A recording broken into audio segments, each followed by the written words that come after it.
Welcome back to the Snap. Michael Heather here alongside Patrick O'Flynn. If you haven't yet, please make sure you hit subscribe and the bell so you don't miss the next episode. Patrick, great to have people watching the show. Yeah, it's fantastic. I think our approach since the start is being vindicated. Most of the mainstream broadcasters were saying the two big stories were Boris Johnson in crisis and sleaze. We've said from the outset the two big stories, Keir Starmer in crisis and the British economy going great guns. And I think we'll see next Thursday, but it's looking good for us.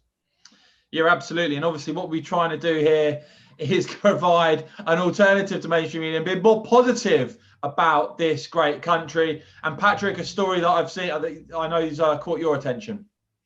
Yeah, well, this week is the 10th anniversary of the wedding of the Duke and Duchess of Cambridge, or Wills and Kate, as we once described them. And it's flown by. And looking back 10 years ago, I was a few months into my campaign at the Daily Express to get the UK out of the EU and still being widely poo-pooed for that. So a lot can happen in 10 years. But what I really just wanted to say today is Duchess of Cambridge has been a magnificent addition to the royal family.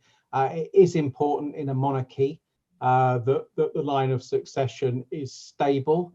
And the advent of the Duchess of Cambridge has, I think, brought a happier Prince William.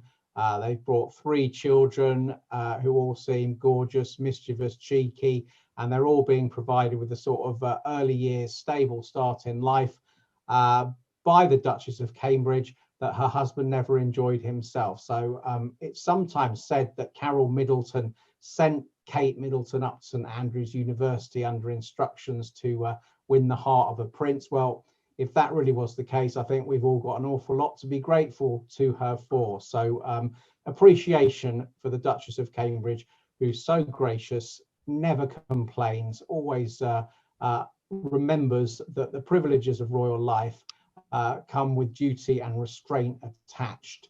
And well played, Kate. Absolutely, well said. Now, Patrick, something else I want to highlight, another positive story, is this bit of a bombshell, really. I mean, certainly not something that comes to the surprise of me and you, but a lot of people, we've talked about the economic surge that's impending, you know, this being pretty much unreported. And so we see Jez Staley, who's the boss of Barclays, saying that the UK is now on course for economic growth not seen since after the Second World War, estimating, with the quote, "We estimate the economy will grow at its fastest pace since 1948, describing it as pretty spectacular." Patrick, I think this is a little bit more important than curtains in Downing Street. Isn't it just? And he says the second half of this year could be quite something. Again, we've been pointing out numerous independent economic forecasters, and major kind of world level institutes talking up the prospects for the British economy in the year ahead and into next year as well. Even the BBC on the Today programme covered this story today.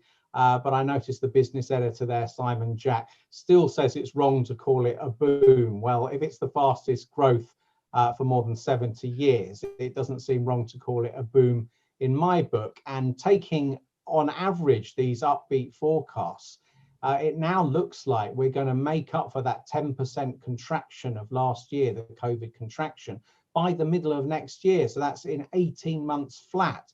And when you think the much smaller 6% contraction after the 2008 crash took 5 years to recoup, this is phenomenal. And it means many hundreds of thousands of young adults in particular who may have lost jobs in the COVID contraction.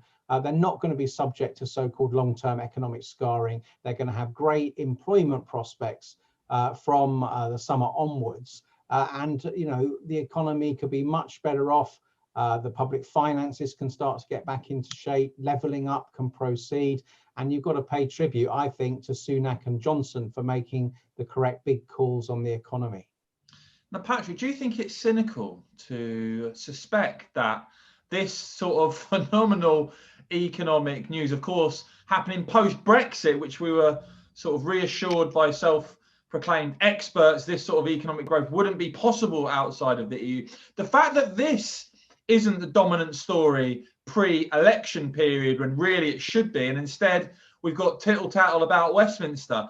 And even some journalists in the BBC even having to explain why we should all be so interested in that, when you've got, by contrast, something that really is a huge story, that is an extremely positive story. It's remarkable to me that this isn't the story that's leading the news bulletins before the election. I think personally that the pre-election narrative that's been whipped up by some has been shamelessly exploited to try and do down the Conservatives' election prospects. And I actually think this, in terms of what people actually care about outside the bubble, is by many, many measures the bigger story. It definitely is. And I still think it's underplayed and not as well known as it should be, how well the economy is doing, how well it's already done this year, and how the third lockdown produced a much smaller contraction than everyone thought it would. And that was a sign that the UK economy had already learned to adapt in many ways.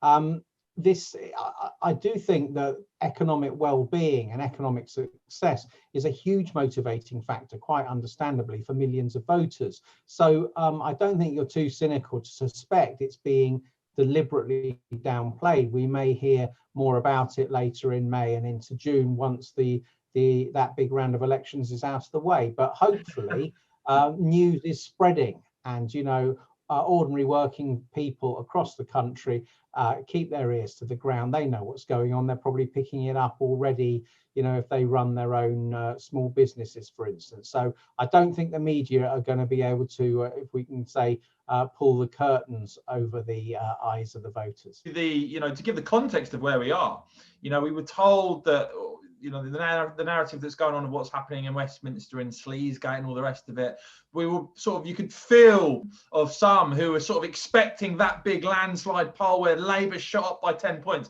In actual fact, the latest YouGov poll that came out yesterday shows that Labour have actually gone down one. The Conservatives' lead has increased to 11 points. And what I think is interesting about this, Patrick, and we'll go into some of the other numbers in a moment, is that, as you touched upon, if this story of huge economic optimism was more known, what would the Conservative lead look like then?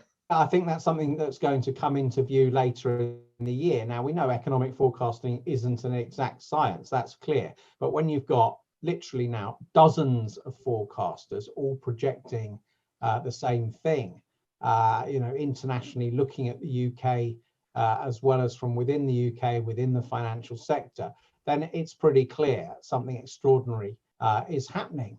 And so, we'll get through summer and into autumn, and that's going to start feeding through into people's pockets. So I really do think that the opinion poll lead then, when people think about who's best to run the economy, and Sunak lining up against Annalise Dodds, or perhaps there'll be another shadow chancellor by then. But it's just very difficult to see Labour being in the game whatsoever. Yeah, and so some numbers that really stood out in this poll, Patrick, is the Conservatives, in terms of middle class voters, have a lead of just 6 points. But when you look at working class voters now, the Conservatives have a 19-point lead over Labour with British working class voters. And actually, if you look at the south of England outside of London, the Conservatives have got a 28-point lead. Well, this is very interesting. There was another poll, Number Cruncher poll, showing similar things. And if you look at these regional breakdowns, it shows pretty much that the south of England outside London has far more in common with the Midlands and the north of England in terms of political support profile than it does with London. It's London that's out of kilter, and Labour is miles ahead in London, these polls show. But it's getting slaughtered almost everywhere else. It's ceasing to be a viable national political party. And as you say, in terms of the class breakdown, kind of, if Keir Starmer's top priority was to kind of reacquaint Labour with the Red Wall, with the working class, well, the more they've seen of him, the less they've liked him. And I think that stunt he did yesterday in John Lewis looking at wallpaper, well, you know, I see that as going sort of full Nish Kumar, full Radio 4 comedy. It's just, they might as well ban anyone who doesn't read The Guardian from voting Labour at all. And it reminds me, all of this reminds me kind of the Brexit days, which is that you've got, as we talked about, you know, London in many ways is a electoral anomaly in that it's its own entity that's mainly a lot of the time out of touch with the public mood.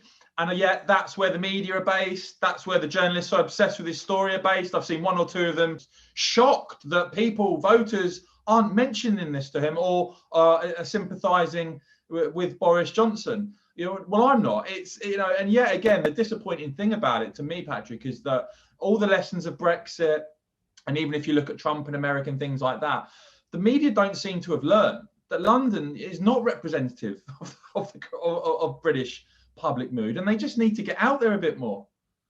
Yeah, and I think as well, when they do get out of London and sort of set up media villages or whatever elsewhere, they tend to recreate mini London. So, you know, Labour has got a concentration of MPs in all the big cities like Manchester, Liverpool, Leeds, Bristol, Sheffield, and in the university, sort of leafy university cities. And that is what outside London seems to mean to the media. But it's basically a country, this is a country of market towns, post-industrial towns, shire areas, and that's the vast majority of seats. And so I think the media is so out of touch that when they next do these guest editor slots that they do over Christmas on the Today programme, so they can all go on holiday, you and I should offer to take it over for the full week as an experiment and see if we can broaden out the audience. I'm sure they would love that offer. Well, before we finish, Patrick, one thing I did want to mention to you is the news that broke yesterday of Sir Robbie Gibb, of course, who's the Director of Communications in Number 10 under Theresa May. He's a Brexiteer. He's been appointed to the BBC board. And I asked my viewers on my channel, well, you know, do you think the BBC is reformable? Because I personally don't. I think it's too far gone. But I wanted to know, with people like even open, you know, to that idea that someone like Robbie Gibb could go in and actually make changes. I've got to tell you, Patrick, 99.9% of people that replied just have no interest in it. Do not see the BBC as reformable. They see it as a completely dead and have no interest in it. How do you see that? Yeah, I don't. I mean, I know Robbie a bit, and he's a fine fellow, and he has some strong and sensible views on quite a few things. But, you know, he went to work for Theresa May. Is he really someone who's going to rip up trees at the BBC? I'm much more interested now in the imminent arrival of GB News. I made sure my own TV had got tuned in. I think it's channel 236, isn't it? Yeah. And I even found myself staring at the logo for half a minute or so. It's probably the best TV news I've watched for a few weeks. So I just think roll on GB News. If any of these other big established broadcasters are going to change, they're going to need something to force that change. And that's going to be losing viewers and appreciation hand over fist to a new market entrant. That's what it takes. So more power to the elbow of Andrew Neil and his team. I'm really excited by that. Absolutely, and hopefully GB News can actually, you know, tell some good stories about this country and not leave people feeling hopelessly depressed all the time. And of course, that's what we're doing here on the Snap, guys, giving you good news that you may not be hearing elsewhere. So make sure, as I said, you hit subscribe and the bell, and me and Patrick will be back soon. Yep, see you soon, everyone.